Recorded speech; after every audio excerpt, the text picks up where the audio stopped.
Welcome back, everyone. Nolan Kelly here with Giovanni Vidal breaking down tomorrow's Wednesday, November 30th World Cup DFS slates. What's going on, Giovanni? I heard you had a little win the other night, or is it today?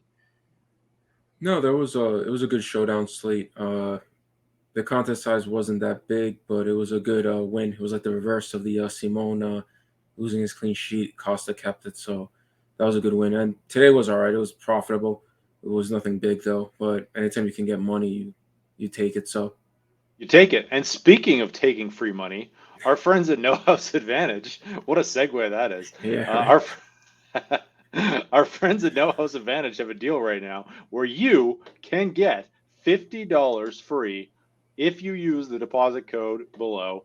You can play in contests that have massive amounts of overlay every single day. I know you're probably sick and tired of hearing me talk about this if you watch about it, but overlay, or if you watch a show recently, but overlay is just the number one thing you can do to build your bankroll. So make sure that you are signing up for it. Let me just screen share our No Host Advantage promo here. It's attached to the link of this video. $50 instant $50 deposit match. That's all you really need to.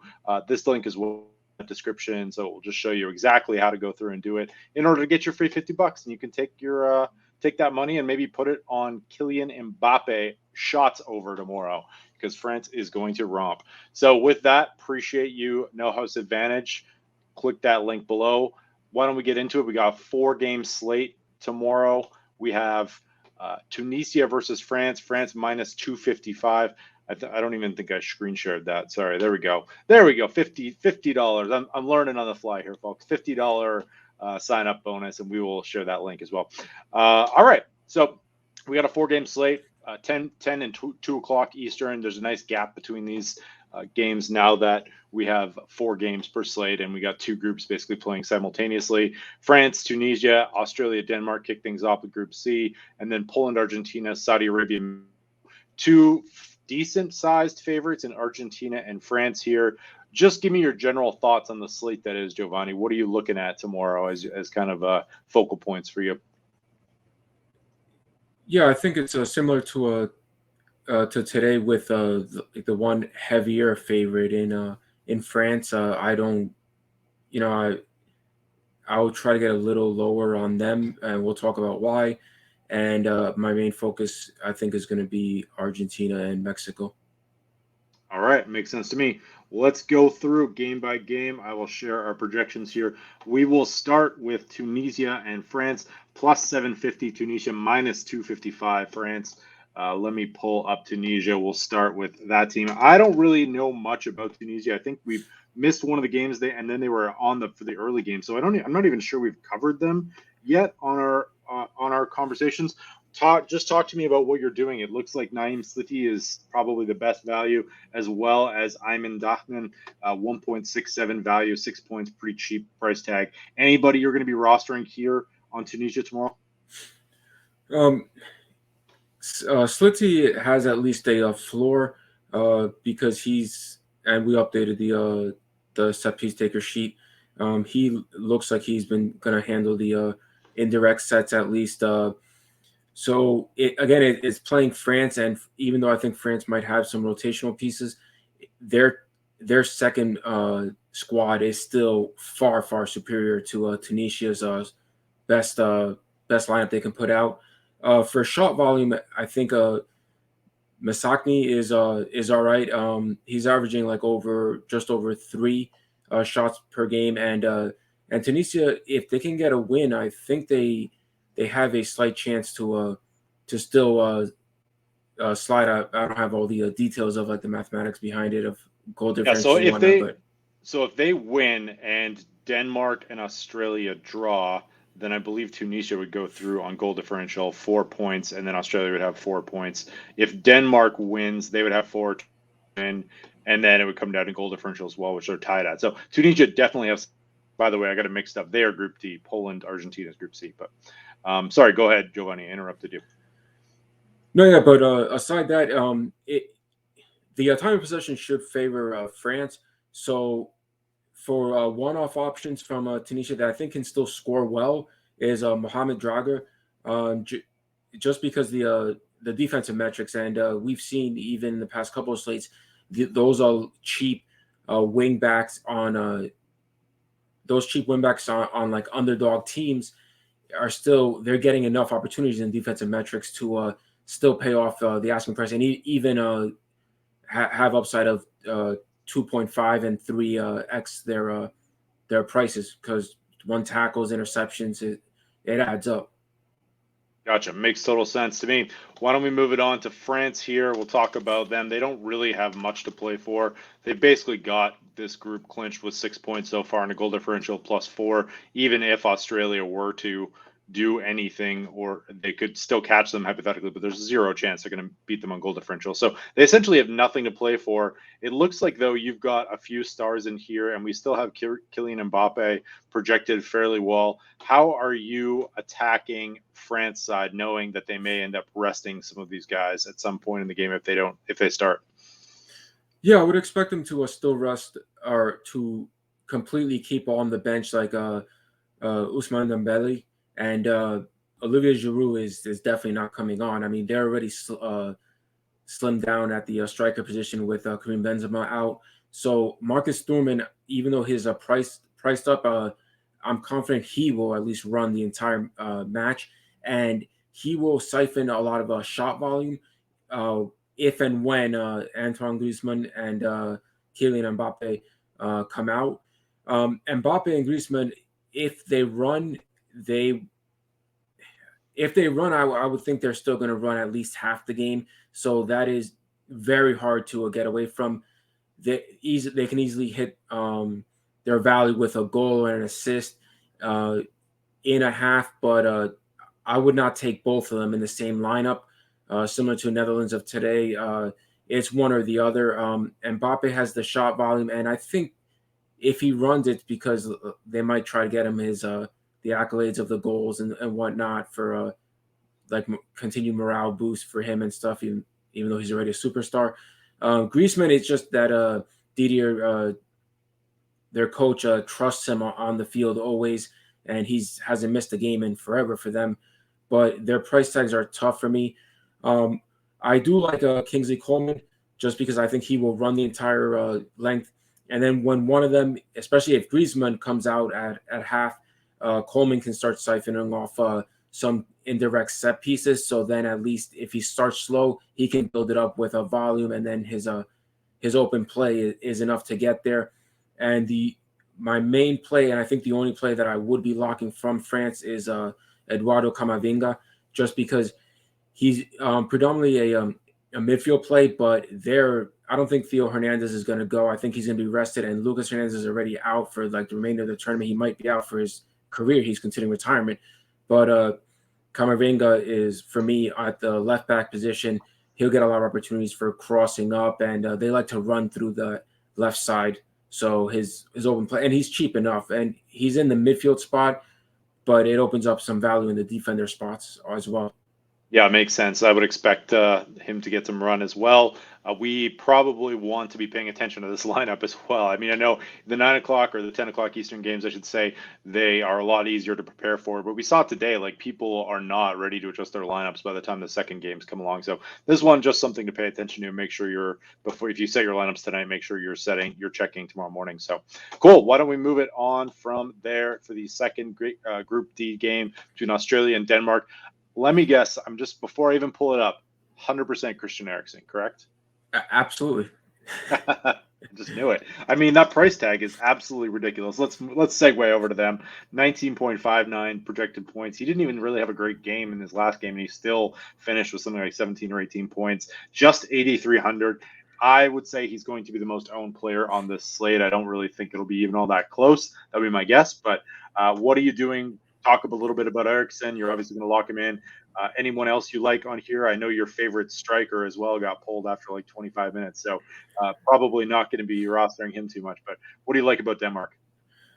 Yeah, I think it's risky with any of the strikers that do start. I don't know if it's like a short leash that the team has, or it's frustration from the coach when he starts mass rotating. But the team has a lot of rotational pieces. So obviously, Eriksen is, for me, he's 100% locked in every single lineup and every single format. I think if you see in the starting lineup, Jesper Lindstrom, he didn't have a good game, but it was against France, and Australia is not France. And Lindstrom, even in the Bundesliga, has performed really well. Mikkel Damsgaard, sorry, is good for the open play as far as like drawing fouls and the assisted chances. He would be a GPP just because he has he can get pulled, and he's been pulled. He came in as a sub the first match, and in the second match he was pulled early. The straight up striker Andreas Cornelius, or I think it might be starting with Brathwaite, just because Brathwaite, at least when he came on, he was more electric and more going forward going and brought a little bit more energy. I wonder if the fact that they have to win, they can't be waiting till midway through the second half to start making changes and going for the win. They're going to end up running out of time. They need the win, so I think Brathwaite is the better option to start at striker. GPPs, I'm fine with him. His price tag is low enough. I would be concerned about the rotation at striker, even Cornelius or Dorgberg coming in if they do not find a goal. And you can easily have that goal come from Eriksson or one of the defenders. Yeah, makes sense. So cool. Yeah, Denmark. I think that's a really good point about Braithwaite. Like 5,700. That's like if he scores a goal, he's probably going to pay off his value. And as you said, they need a win. And this Australia side, I mean, the 1-0 win against Tunisia aside, I don't think they're all that good of a team. So, they have their Denmark's minus 210 favorites, Australia plus 600. It's probably going to be a 1-0 or 2-0 game here, I'm guessing. But, if Denmark can put a couple in and you get the right pieces along with Eriksson, that should pay dividends for sure. So moving over to the Australian side, we had Aaron Mooy pretty highly rated in our first game with Australia. Looks like he's a lot further down. He was a great value play. Craig Goodwin, 10.23 points, probably a contrarian play. Did he score the goal for them last time? I can't remember who scored. No, it was Mitchell Duke. But what do you like? Are you going to roster any of these Australians against the Danes? No, I'm not. But in GPPs or in the large field, I think you can get some spots on it. Denmark hasn't looked that dominant, or they haven't looked dominant at all in any of the games, really. And Australia is also with a win. I think actually a win or a draw, they can advance on, assuming that France is able to take care of Tunisia. So yeah, if they win, if Denmark wins and Tunisia doesn't win, Denmark would still probably go through. But Tunisia's not beating France, so. Yeah, so if Australia wins, they can advance, correct? So correct. All Australia needs to do is tie. Right. So Unless Tunisia wins. So that's the reason I would be a little hesitant about taking a lot of the strikers.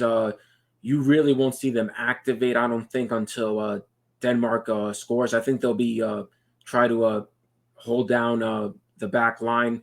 So for that reason, Fran Carrick on the right wing back position, I believe he has again the opportunity for defensive metrics. Aziz Bech on the other side has it as well. And the difference is that Carrick, at least if Denmark scores and Australia is forced to start pushing up, Carrick does deliver from the open play. So I have no issues with him, regardless to any kind of game script. As a one-off option, I have no issues with him. And then in GPPs, if you want to get a one-off like goal hunting option, it is Mitchell Duke. He's averaging about a little over 4 shots. The shot on target accuracy is not that high, but again, he has the confidence with that goal he found. And then Craig Godwin, who is starting to handle the indirect sets. That's why Mooy's starting to come down in price. But Mooy does offer a lot of defensive metrics in the midfield. It's just he's going up against Eriksson, Damsgaard, Lindstrom, who have a tendency to draw a lot of fouls. So there's an opportunity cost there as well when you're rostering him. I don't think there's going to be an upside factor too. But correct. Cool. Why don't we move it on here to Poland versus Argentina? Poland huge dogs in this one. Argentina looks possibly to have rebounded after their shocking defeat to Saudi Arabia. Argentina minus 225 favorites here. Let's start with the Polish side. Looks like some pretty decent value, especially Napoli's Peter Zielinski, who we were high on the first time we went through these. The first game, and he did score last game as well. Robert Lewandowski with a discounted price, 1,000 less than what we've traditionally seen him as, obviously with a much tougher competition. And then Wojciech Szczesny, the former Arsenal keeper, 1.84 value, 7 projected. Anybody else you're getting to besides those guys on Poland? Anybody else you like, or what are you? How are you attacking the Polish side? I guess. I think it's gonna be tough with the possession from Argentina, and I don't think Argentina is gonna be jumping in right away. They just need a win. They don't need to make up some kind of goal differentials. I think Poland will try to like manage the game and then take their chances. I would say it's really hard to get anywhere outside of Zielinski or Lewandowski. Lewandowski has like a pay up to be contrarian option because he's going up against a tough defense, and I think they will be thinking defense first and not allow some kind of a counter goal like they were getting against us Saudi Arabia. But I think Lewandowski's fine. That makes sense because like Argentina's been pretty like Argentina absolutely dominated Saudi Arabia. It wasn't like they weren't like possessing the ball. So it's likely that Poland's probably going to have much possession here or be able to score. But at the same time, like you said, these are possibly contrarian plays, and Zielinski's a really good value. And if Lewandowski can pop one, then you're looking pretty good. So I'd say, what about just one more question? What about Milik? Andreas Milik. Milik did look good with his chances. At least he didn't finish the chances in his previous game, but again, it was against Saudi Arabia, and Poland could not walk away with anything more than a win, so they were really pushing it up. Milik, I'd have to be running, I'd say more than like 30 lineups to really get any exposure, and I don't think he's going to come in that high. If people go to Poland, they're going to go through to Lewandowski or Zielinski more likely. So Milik is fine if you want to get like a 2 to 4% share of him, but he's not on my target list, even though he is cheap. Yeah, he is a cheap option. I just wanted to check how many minutes he played because he got subbed off at some point last game, but looks like I just wanted to double check because he didn't start. They were already winning. Yeah, they were winning 1-0. He got subbed off in the 70th minute, and I think I don't even think he started the first game, but don't quote me on that. So no, definitely a solid option at 5K. I think like you said, 2 to 4%, but solid contrarian option, and dart throw, I guess. But all right, let's move it on here to the Argentinian side. I'm just going to throw this over to you because I don't really know what to do with these guys right now. They're just like an absolute just like seems to be just sort of all over the place offensively. Messi scoring last game, maybe a little bit lucky to get one in there, though. It was a nice strike. $12,000 just seems like crazy price tag to me, and I don't think I'm going to get too much. Angel Di Maria has basically been the focal point of this offense. $9,100 certainly has a decent floor there as well. What are you doing with the Argentina side? Who are your most owned guys? Who are you fading? Yeah, I mean, I'm gonna play 100% Messi, and it's only because of the price. I think that price will still start scaring some people off, especially with France as an option. I think a lot of people might start pivoting a little bit to 100% Messi. Yeah, for me, I'm fine with it because he won't come off, and it's the same thing as Ronaldo. I think the 2 days ago or yesterday, whatever, Ronaldo only came off because he thought he was going to get credit for that goal where it touched his hair or didn't touch his hair. But if he didn't get credit, or if he didn't think he was going to get credit for it, he wouldn't have come off. It's the same thing with Messi. The team needs him, and he's going to have shot volume because he hasn't been able to rely on his teammates to score, at least in these World Cup games. So his contribution rate is he's at 100%, I believe, contribution rate. Yeah, for this tournament, and in his history with Argentina, he's had over 55% contribution rate. So goals, if they come through him or via his assist, so and he has indirect crossing. So I'm fine with the price. I'm happy to pay it. I think he has the highest floor of anybody, and then the upside of scoring 1 or 2 goals. Makes sense. And it looks like I've just got the sense that Argentina will tinker up front, so the minutes might be projected a little bit down for some of these guys. Like Martinez was out. Di Maria got subbed off last time, though. I think that was just a late sub, right? I can't remember. Yeah, using the 70th minute, but just seems like they're kind of mixing and matching. They haven't really found their offensive flow yet, and they do have a lot of options on the bench, so it's tough to get to a lot of these other guys. Would you agree with that statement? Yeah, that's why I don't have an issue with anybody that wants to roster Lautaro Martinez, but I can't do it because I think he needs an early goal, or you're running the risk of him coming off. And his price tag it's low. It's a lot lower than it was, but it's still, for me, it's still hard to get to. And Angel Di Maria has a floor, so I'm fine with him as a pairing. Again, it's going to cost a lot, but I'm not as high as what I think the public might be on France, minus their cheaper options. So Di Maria and Messi, I'm fine with.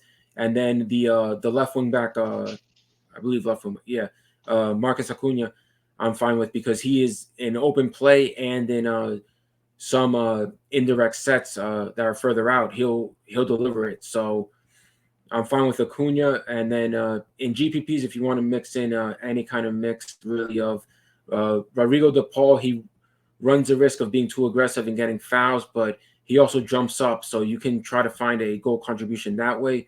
Or Enzo Fernandez is fine, just because he's a little bit cheaper. So, but that's really 3-man is the most I think I'm going to run from the Argentinian side, because it is a tough matchup and it's going to be played like it's not going to be a free for all there. Both teams know what's at stake. Right, makes sense. Yeah, we didn't really go over where those teams stand, but Poland 4 points, Argentina 3. So Argentina basically win, and you are in after that awful start. Not basically, they are in if they win. So they're going to be putting everything, and then if they don't win, and Saudi Arabia are able to get a point, or they don't, then they could be out. But anyways, before we move on to our final game as well, just make sure you click that link in there if you're in a betting legal state. BetMGM has an offer right now. It actually expires on Sunday, so you're going to want to take advantage of this. It's bet 200, bet 10, win $200. Link in the description. If any team scores a goal this World Cup, you have to bet on a pre-game money line bet. So just go bet Argentina tomorrow. Put your $10 on it, and you'll win $200, and you will be guaranteed to win that $200. And then you got a nice little bankroll for the rest of the World Cup. So make sure to take advantage of this money when the sportsbooks give it, because they don't give it too often. Click that link below and get your free money, and help us out as well. We appreciate it, because BetMGM, great friend of our channel, and we love to make them happy by getting people signed up over there. So, all right, let's get over to the final game of the day. We got Saudi Arabia. We got Mexico. Mexico has not been too impressive today thus far, but it sounds like you like them. Mexico minus 145, Saudi Arabia plus 320. Let's just quickly touch on the Saudi Arabia side, because I don't know a damn thing about this squad. Do you have any interest in any of these guys? Yeah, I mean, they've obviously they played amazing against Argentina. They stuck to their game plan and got the results. They played well against Poland. It was a few big chances that they missed, and then they faltered on the penalty, which was actually a nice save. But they were in that game too. Now, my interest would probably be Salam Al-Drazi. He took the PK that he missed, I believe, and yeah, it was him that took it.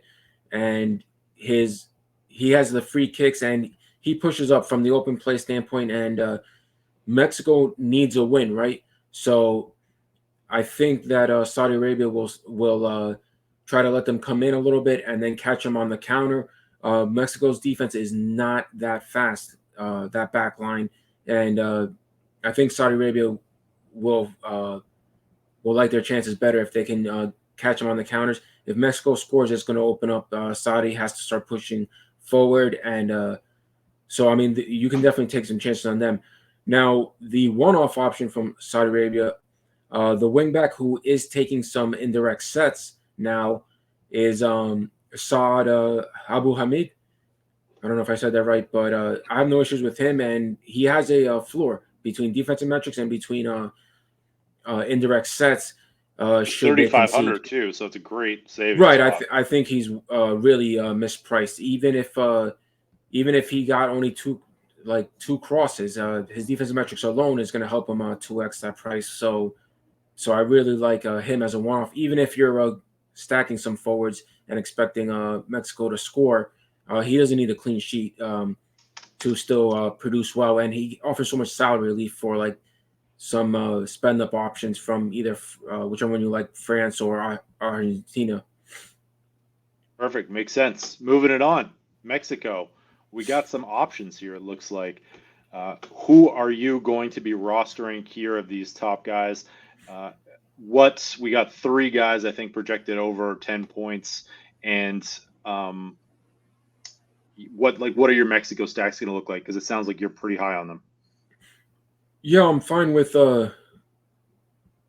as much as 4. I think I would be getting 3 Mexico in most builds, which would include Guillermo Ochoa, the keeper, or so with him, 3 or 4 is fine. And the main focus, I think, would be Irving, Chucky Lozano. Alexi Vegas is fine too, just from an open play. I think I prefer Lozano from the open play drawn foul metrics. I think he grades out a little bit better from that side. And Vegas's on target rate is still a little concerning, even though he has a more favorable matchup. But the minutes might be an issue, but Raul Jimenez, I'm finding it hard to get away from, and that's the reason I would forego like a Milik from Poland or even Lautaro Martinez from Argentina. Jimenez, I think he's going to get the start, and the Mexican side is a resilient bunch. So, and his price tag is low enough. He's going to take penalties, and he has the ability to connect on those aerial deliveries from the wings, and I think Lozano will be able to deliver them. And also from the defensive side, if you want to correlate that with Guillermo Ochoa stacks, Jesus Gallardo, his open play, his defensive metrics are fine for a floor, but his open play offers a lot of upside with assisted shots and open play crossing volume. Makes sense. You think Jimenez is going to start? He subbed on in the 60th minute last game. Is that kind of a sign that maybe he's almost ready to roll? I know he's kind of coming back from a nagging injury there, but yeah, I guess it's do or die time, or yeah, I think it will be either Jimenez or Henry Martin. Either one I'm fine with, because Martina looked good in when he started, so I wouldn't take too much away from the game against Argentina. Argentina just kept a tight defense, and they had Lisandro Martinez back there instead of Christian Romero. So to me, that was a tough match for Mexico. But yeah, against Saudi Arabia, I know they've looked good, but Raul Jimenez or Martin, whichever one starts, they're both still coming for the forward spot and under 6K, I believe, for both. Cool, makes sense. Before we get out of here, give me your top 3 most owned plays for tomorrow.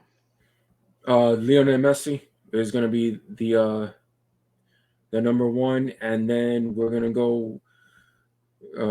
What's this guy's name? Christian Eriksen. Obviously, I have to go down with the ship if he doesn't perform. And then Eduardo Camavinga as a midfielder, but he's going to be playing as the left wing back, I believe, for France. And those are the tops. You mentioned some spend down spots there as well. Let me just screen share again. I think, whoops. Whoa. There we go. get you out of there.